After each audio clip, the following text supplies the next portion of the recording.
Hola, en el video de hoy vamos a platicar cómo se infecta el paciente, cuáles son los cambios que van sucediendo a nivel pulmonar, a nivel de los vasos sanguíneos, a nivel cerebral y cómo es que los pacientes se van complicando, cómo es que desafortunadamente algunos pacientes mueren, cómo se van presentando los síntomas, cómo se relacionan con cada uno de los pasos que van sucediendo en el proceso que sigue a la infección por el coronavirus 19 y cómo es que los pacientes desafortunadamente al final mueren.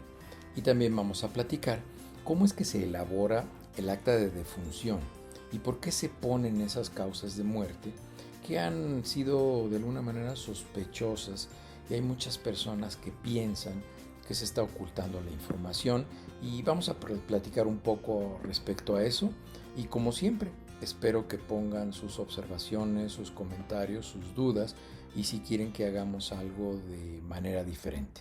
Muchas gracias.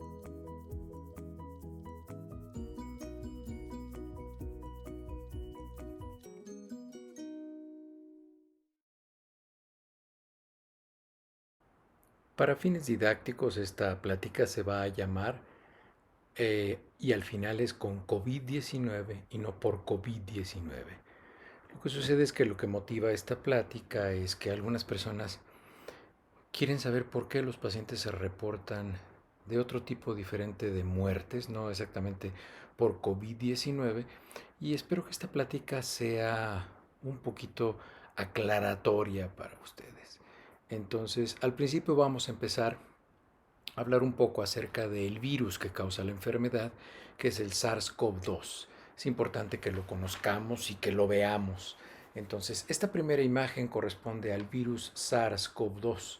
Aquí vamos viendo cómo se constituye y cómo las proteínas S, que son las que están allí en la membrana, son las que van a conferirle esa capacidad de unirse a estas estructuras que estamos viendo aquí en el alveolo pulmonar de las personas. Imagínense que los pulmones son como un racimo de uvas volteado. Entonces en la parte inferior donde están las pequeñas uvas, cada uva es un alveolo. En las paredes de ese alveolo están los neumocitos tipo 2, que son esas estructuras que se ven así como castillos verdecitos en esta ilustración. Ahí en esos huequitos que se ven, esos son los receptores de la enzima convertidora de angiotensina, que es donde se van a unir la proteína S viral, que en un momento vamos a ver en un video y en una fotografía muy interesante, cómo se une ahí, logra integrarse a la membrana de la célula del neumocito tipo 2, se mete y adentro se empieza a reproducir para generar una cantidad muy importante de virus. Entonces el paso inicial es que la terminal S del virus se une al receptor de la enzima convertidora de angiotensina y se introduce. Aquí vemos en la ilustración, ese es el SARS-CoV-2 y aquí vemos, ahí aparece la proteína S, que son esas como verdecitas que ven ahí.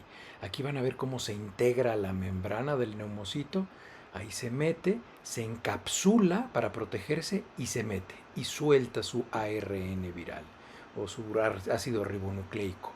Ya adentro, ahí estamos viendo cómo esa cápsula que se encuentra en el centro de la ilustración, ahí ya encontramos el virus encapsulado con que se va a poner en contacto con los ribosomas, que es la maquinaria de la célula para, para producir estructuras como material genético, en este caso el ARN viral, estructuras de la pared, de la cápsula del virus, empieza a reproducirse y empieza a generar este mecanismo de parasitar la célula para formar sus propias estructuras. Es decir, utiliza la computadora de la célula, por decirlo de alguna manera, para generar estructuras y dar origen a una cantidad muy importante de virus y generar la siguiente generación de virus. Entonces el siguiente paso que va a suceder es que el virus ya se unió, empieza a utilizar el ácido ribonucleico, el RNA celular, y construye dos cosas. Uno, sus proteínas, sus estructuras genéticas que estamos viendo ahí con el número 1, que esa es una enzima muy importante que vamos a ver más adelante cuando hablemos de los medicamentos. Y la segunda parte es que forman estructuras virales. como la pared y las terminales S y la terminal N, y después hay otra enzima que las integra y ya forma los virus dentro de la célula, y el paso siguiente es que estas células destruyen, explotan, por decirlo de alguna manera, este neumocito y pasan a ocupar el espacio del alveolo por la parte de adentro, y entonces en ese momento, cuando ya tenemos una concentración importante de virus en el espacio del alveolo, el paciente presenta estos dos síntomas que estamos viendo ahí: fiebre y tos. Ahí empiezan los síntomas. En este momento ya el paciente es sintomático. Se dan cuenta, pasa un tiempo en el que llega el paciente, se infecta, hasta que empiezan a aparecer los primeros síntomas. Ya que el paciente tiene estos primeros síntomas, porque la cantidad de virus que están ahí en el espacio alveolar incrementa, los pacientes tienen síntomas mucho más serios. Estos virus que se generaron van a ir a atacar otros neumocitos tipo 2 y van a causar mucho más inflamación, y la replicación viral va a continuar su ciclo hasta que los virus empiecen a ser de una manera tan importante que ese neumocito se destruye, y entonces pasan a otro neumocito a continuar reproduciéndose y a destruirlo. Aquí estamos viendo cómo ya salen los virus en la parte inferior, y en ese momento se lleva a cabo el proceso de la destrucción celular.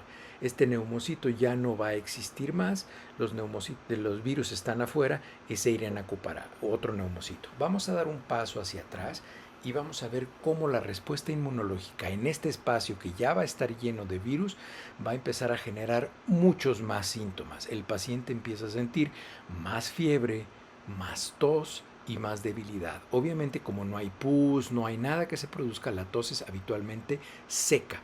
No hay una secreción, y así son el 80% de los pacientes.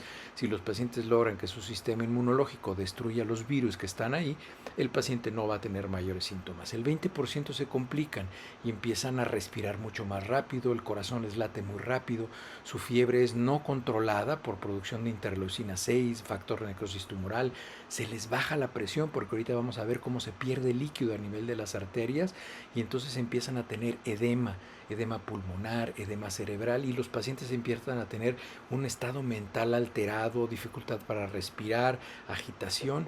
Y aquí estamos viendo cómo ya en el neumocito, en el alveolo adentro, ya empiezan a producirse una cantidad muy importante de glóbulos blancos conocidos como macrófagos, y estos producen proteasas, interleucinas, factor de necrosis tumoral.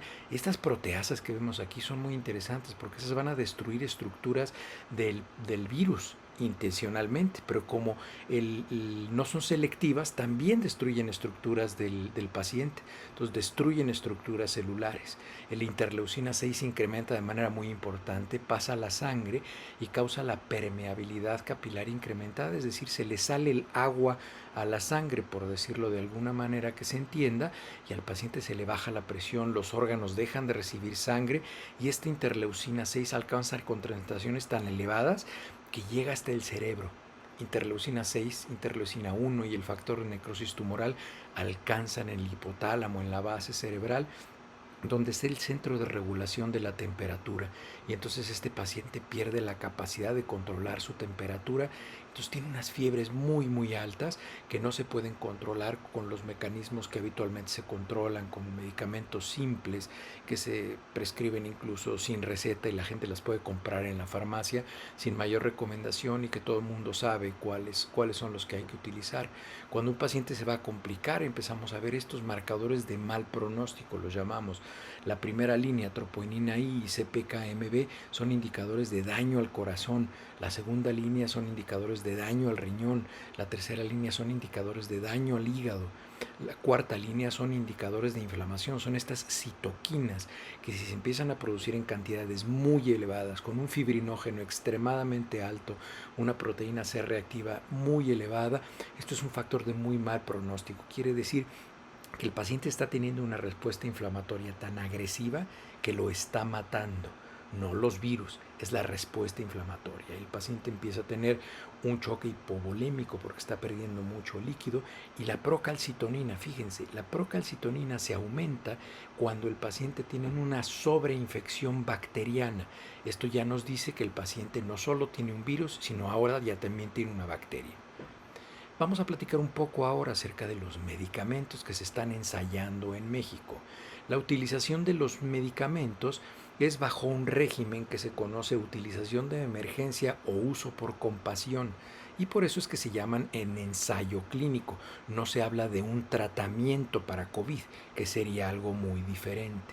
El uso es por compasión y está perfectamente indicado desde el punto de vista farmacológico y desde el punto de vista ético. Hay 3 medicamentos que se están ensayando en México de una larga lista que se están ensayando en el mundo. Se está ensayando la hidroxicloroquina, se está ensayando el remdesivir, un antiviral, y también se está utilizando otro medicamento que se llama un modificador de la enfermedad. De alguna manera va a regular esta respuesta inflamatoria que, aunque tiene la intención de ser buena, termina dañando al paciente si es que no es de manera controlada. Vamos a ver en la siguiente diapositiva cómo hidroxicloroquina, que es un medicamento que se utiliza para pacientes con enfermedades autoinmunes, el remdesivir, un antiviral que bloquea una de las enzimas estas que los virus están utilizando del paciente, cómo la bloquea, y cómo el tocilizumab bloquea la producción exagerada, por decirlo de alguna manera, de las citoquinas como respuesta de la presencia de los virus. Entonces vamos a regresarnos a nuestras ilustraciones y vamos a ver aquí la ilustración del neumocito tipo 2 nuevamente. Y vemos en el lado derecho está remdesivir, y el remdesivir bloquea la enzima tipo 1, que esa enzima es la que produce el ARN viral, la información genética viral, bloquea eso. Entonces el virus no puede producir información genética y por lo tanto pues no puede producir más virus, y ahí se detiene el proceso de replicación viral. El segundo medicamento, hidroxicloroquina, es que bloquea esas cápsulas que se meten cuando el virus se encapsula y se mete a la célula. Eso no se lo permite hidroxicloroquina, la bloquea. Entonces no se puede meter a la célula y no puede empezar a hacer uso del mecanismo de replicación viral. Por lo tanto, esa es la indicación de hidroxicloroquina. Damos un paso hacia atrás y ahora vemos todo el alveolo e identificamos que tocilizumab bloquea la interleucina 6. La interleucina 6, que es una muy útil citoquina, pero en este caso está muy elevada y ya no queremos que incremente la permeabilidad de los vasos para que no se le siga bajando la presión al paciente y para que no tenga esas fiebres descontroladas. Eso es lo que en términos generales hacen estos medicamentos. Vamos a platicar ahora cómo se estructura, cómo se redacta un acta de defunción, un certificado de defunción en México. Se tiene que especificar el estado patológico que causó la muerte, el estado de choque hipovolémico, choque séptico, y también se pueden poner hasta 3 causas asociadas que están relacionadas con la forma en la que murió el paciente. Entonces vamos a poner un caso hipotético en el cual el paciente se infecta con una bacteria, le da un choque séptico y muere, y eso se tarda 5 días. El paciente obviamente le dio una neumonía atípica porque no es de las que se captan en la calle, eso es una neumonía atípica. Esta neumonía fue desencadenada por una infección por COVID. Este paciente tuvo diabetes durante 12 años y además decidió fumar durante 31 años. Como verán aquí, el factor desencadenante puede ser COVID, pero ese causa enfermedades que tienen que ser consignadas de manera consecutiva en un certificado de defunción, y no es que se esté escondiendo la información, es que no corresponde al momento de la muerte cuando el paciente se presenta la infección por COVID. Eso no lo mata, es con COVID, no por COVID. Muchas gracias.